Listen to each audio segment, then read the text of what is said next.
Okay, yes, sir. Yes, sir. What's your name? Caleb. Hey, Caleb, how are you?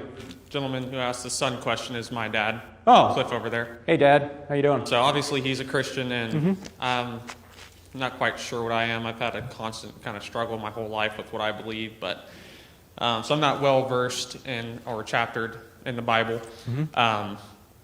My question was, there's, I believe, several times in the Bible where it seems like God gets legitimately angry at people at some point over slaves with the plague, and kind of along the lines of a previous question, if he knows what's going to happen and he's an all-loving being, Right. Is this like pure emotional anger? Or, I mean, he should have expected it, so is it excellent just a question. unemotional reaction, or?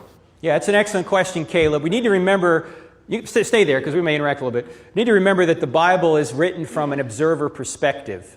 So there are times when it appears, say, God is angry with Israel and he's going to wipe Israel out. And then Moses goes and prays. And apparently changes God's mind from our perspective, right?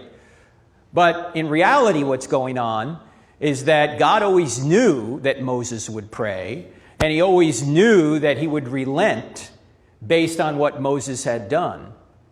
It's written from an observer perspective. And that's the way we do things as well. In fact, you read in the Bible that the sun rises and the sun sets. Well, we know it doesn't really do that, right?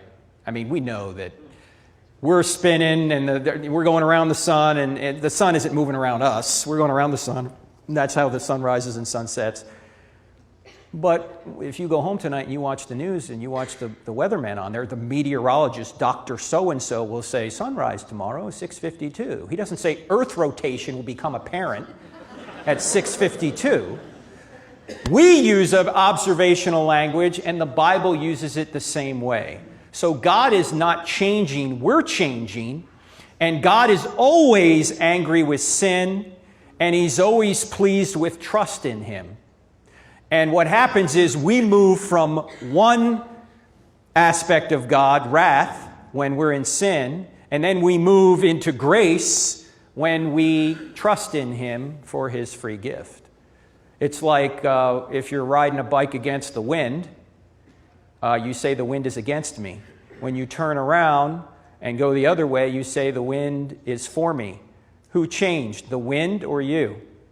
You changed. So our interpretation of his reaction. Yes, the Bible's written from frequently an anthropomorphic perspective, our perspective, not necessarily God's. I appreciate it. All right, thank you so much, Caleb.